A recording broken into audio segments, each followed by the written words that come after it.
Stipulasi bahaya untuk pertandingan WWE Championship. Nick Aldis tuduh Cody Rhodes yang serang Jake Fatu. Presiden Donald Trump akan hadir di pertandingan terakhir John Cena. Dan masih banyak lagi. Selamat datang di Extra News, di mana kita akan bahas berita dan rumor terkini tentang WWE. Stipulasi bahaya untuk pertandingan WWE Championship. SmackDown hari ini ditutup dengan momen gila. Cody Rhodes gak cuma tanda tangan kontrak buat match melawan Drew McIntyre di Saturday Night's Main Event, tapi juga setuju sama twist besar yang bikin gelar Undisputed WWE Championship-nya dalam bahaya banget. Jadi gini, segmen penutup SmackDown itu kontrak signing antara Cody dan Drew, tapi Drew nolak tanda tangan. Bilang kontraknya itu nggak adil. Dia ngingetin semua orang kalau Cody bisa aja tetap jadi juara lewat disqualification atau count out. Drew bahkan sempat berdiri dan mau cabut, bilang ke Nick Aldis, kalau gitu suruh aja orang lain yang tanding. Nah, di situ Cody langsung maju dan ngerubah segalanya. Dia bilang kalau dia juga pengen match itu sama besarnya kayak Drew, dan dia setuju buat ngebalik aturan.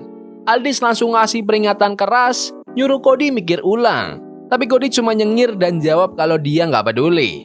Dengan itu, stipulasinya resmi. Kalau Cody kena diskualifikasi atau count out, dia bakal kehilangan gelarnya. Drew langsung tanda tangan setelah itu, tapi dia malah bilang, akulah the American Dream yang sesungguhnya. Aku datang ke Amerika, kerja keras dan berhasil. Cody langsung ngebales, waktu aku muak sama WWE, aku punya nyali buat cabut. Tapi kamu itu dipecat. Dan Drew juga belum kelar, dia langsung bawa-bawa anak-anaknya Cody. Bilang mereka bakal lebih bahagia kalau ayahnya di rumah buat ngerayain Halloween. Dan di situ Cody meledak. Dia nyerbu Drew, tapi Drew nyambut dengan Claymore kick super brutal dan banting Cody ke meja sampai hancur. Sekarang Cody bakal masuk ke Saturday Night's Main Event dengan taruhan terbesar dalam karirnya. Satu kesalahan kecil aja, satu langkah salah dan semua perjuangannya buat jadi juara bisa lenyap begitu aja. Menurut kalian, apakah Cody Rhodes bisa kalahkan Drew McIntyre di Saturday Night's Main Event besok? Komen di bawah. Nick Aldis tuduh Cody Rhodes yang serang Jake Fatu. Di backstage SmackDown hari ini, Nick Aldis sempat ngelempar dugaan serius banget ke arah Cody Rhodes. Tapi ya, seperti biasa, The American Nightmare gak butuh waktu lama buat ngasih jawaban tegas dan tenang. Jadi konteksnya gini, semua ini bermula dari insiden yang nyerempet soal Jake Fatu. Harusnya malam itu ada match Jake Fatu lawan Drew McIntyre buat nentuin penantang nomor 1 gelar WWE Championship. Sebelumnya, Jake udah sempat ketemu sama Cody dan dia bilang langsung kalau dia respect banget sama Cody Rhodes. Tapi tetap, kalau soal gelar dunia, dia nggak bakal ragu buat ngejar. Sementara itu, Drew McIntyre sendiri udah kayak duri di sisi Cody Rhodes belakangan ini, selalu ganggu, selalu nyenggol. Nah, di segmen backstage, Nick Aldis tiba-tiba nanya langsung ke Cody Rhodes, tanpa basa-basi. Kamu ada hubungannya sama serangan ke Jake Fatu nggak? Itu tuduhan yang cukup berat sih, tapi Cody tetap tenang banget. Dia bilang ke Aldis kalau dia ngerti kok, itu emang tugas sang GM buat nyari tahu. Tapi dia nolak tuduhan itu mentah-mentah. Dan menariknya, Aldis langsung percaya. Kayaknya di dalam hati kecilnya, Aldis juga tahu serangan licik kayak gitu bukan gaya Cody Rhodes sama sekali. Kalau Cody mau nyerang, dia pasti ngelakuinnya face to face, bukan dari belakang atau secara diam-diam. Menurut kalian, apakah mungkin Cody Rhodes yang nyerang Jake Fatu dan bukan Drew McIntyre? Komen di bawah. Presiden Donald Trump akan hadir di pertandingan terakhir John Cena. Donald Trump kabarnya bakal datang ke pertandingan terakhir John Cena. Ini disebutin langsung sama mantan bintang WWE, Tyrus, pas wawancara bareng TMZ Sports Inside the Ropes. 1000%, kalau dia bilang bakal datang, dia bakal datang. Itu bukan omong kosong, bahkan bisa aja dia ikut di ending match-nya. Kalau presiden bilang dia mau datang, dia pasti datang. Dia fans sejati, dia cinta ini semua. Trump sendiri belum komentar langsung, tapi desas-desus makin kencang soal kemunculannya di Saturday Night's Main Event bulan Desember nanti. Menurut laporan dari Dave Meltzer bulan Oktober 2025, WWE emang berencana ngundang beberapa tokoh politik besar buat hadir. Jangan lupa, hubungan Trump sama WWE itu udah lama banget. Dia pernah jadi host 2 kali di WrestleMania, muncul beberapa kali di program WWE dan masuk WWE Hall of Fame Celebrity Wing tahun 2013. Plus, ibu mertuanya Triple H, Linda McMahon, juga kerja di kabinetnya Presiden Trump. Pertandingan terakhir John Cena ini bakal jadi momen sejarah buat fans, dan kalau WWE beneran ngelibatin presiden di situ, itu bakal jadi langkah gila dan berani banget. Menurut kalian, siapa lagi nih yang bakal datang ke pertandingan terakhir John Cena? Komen di bawah. Kasus scam Logan Paul akhirnya ditutup. Logan Paul akhirnya bisa nafas lega. Hakim federal resmi ngebatalin gugatan class action yang terkait proyek CryptoZoo NFT miliknya. Gugatan ini awalnya diajukan sama beberapa investor yang ngerasa Logan dan timnya udah nipu atau rakpul proyek CryptoZoo itu pas tahun 2021. Kasus ini sebenarnya udah dibuang bulan Agustus kemarin, tapi minggu ini Hakim Distrik nge-reaffirm keputusan itu. Intinya, kasusnya resmi ditutup. Logan pun langsung ngerayain di sosmed. CryptoZoo awalnya janji bakal ngasih fans kesempatan buat breed dan trade hewan virtual demi profit, tapi sayangnya proyek itu gagal total dan banyak yang nuduh ada unsur penipuan. Masalahnya, para penggugat gak bisa buktiin langsung kalau Logan yang nyebabin kerugian mereka, dan itu yang bikin hakim akhirnya nolak kasusnya. Pengacara Logan, Jeff Neyman, ngomong ke TMZ, Hakim Distrik menguatkan keputusan sebelumnya. Gak ada bukti yang bisa bikin juri waras percaya kalau pernyataan Logan itu menyesatkan atau nipu.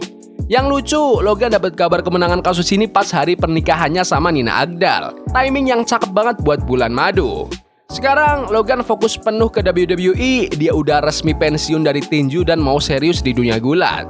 Walau sekarang lagi absen dari program setelah matchnya di Clash in Paris, dia katanya lagi nunggu panggilan berikutnya dari Triple H. Jadi ya, Logan Paul masih bakal jadi bagian WWE dalam waktu yang lama. Menurut kalian, apakah Logan Paul itu layak masuk ke skena gelar dunia? Komen di bawah. Jade Cargill pasti akan jadi juara WWE Women's yang baru. Jade Cargill baru aja turn heel dan dia kelihatan bangkit lagi setelah beberapa bulan ngebosenin di WWE. Banyak yang sempat khawatir dia bakal tenggelam, tapi setelah serangan brutalnya ke Tiffany Stratton, pandangan fans langsung berubah 180 derajat. Jade sekarang kelihatan lebih ganas, lebih fokus, dan kelihatan siap banget buat match perebutan WWE Women's Championship. Bahkan Freddie Prinze Jr., mantan tim kreatif WWE, yakin banget dia bakal jadi juara baru. Dari awal, Jade emang udah punya aura bintang, tapi dia harus sabar banget nunggu momennya. Gak langsung dapat push, gak langsung dikasih sabuk, tapi sekarang waktunya udah tiba. Freddie bilang di podcast Wrestling with Freddie, aku rasa ini bakal bikin banyak orang kaget. Kita punya Tiffany Stratton di SmackDown lawan Jade Cargill yang udah muak sama omong kosong. Dia udah cukup nunggu. Dia sempat kena benturan parah di kepala, tapi sekarang tampilannya makin keren. Bekas luka di alis dan dahinya itu malah bikin dia kelihatan makin beres. Aku rasa mereka bahkan kasih make up biar lukanya makin kelihatan. Dia udah bosan banget sama omong kosong gaya Barbie-nya Tiffany Stratton. Jade itu badannya kebentuk banget, terbaik di bisnis, tampilan terbaik, dan dia bakal ngasih pelajaran.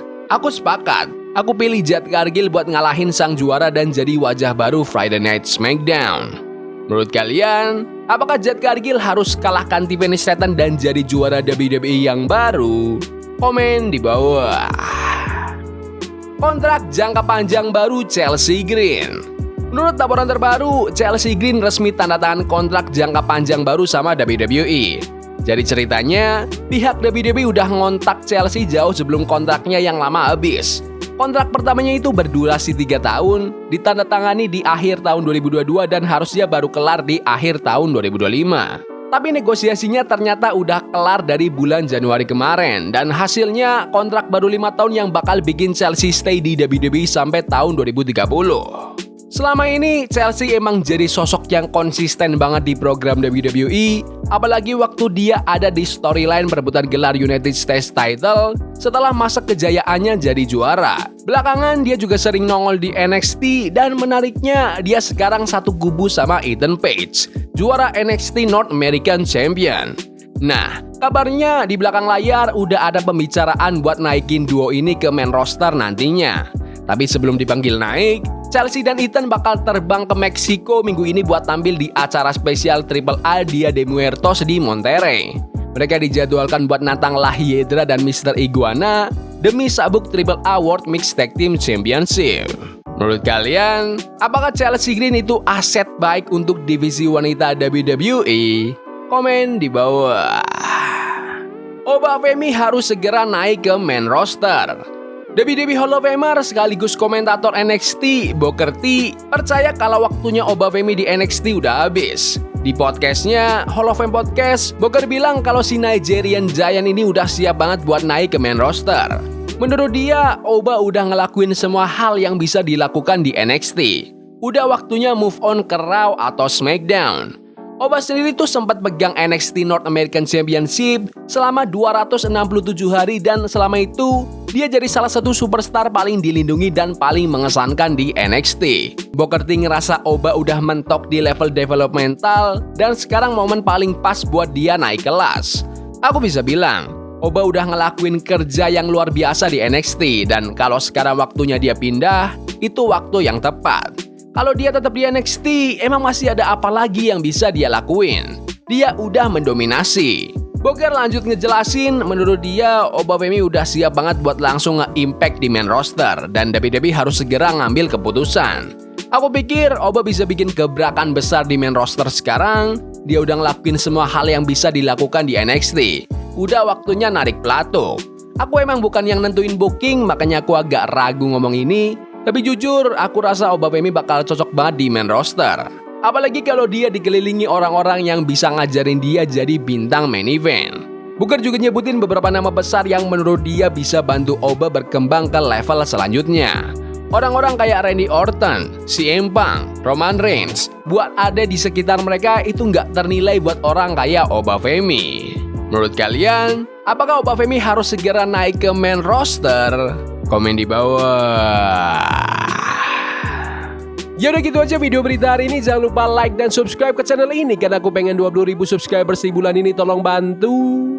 Yes boy. See you. Love is a game we play incognito. Forbidden fire on Nico. Burning for love we can hold.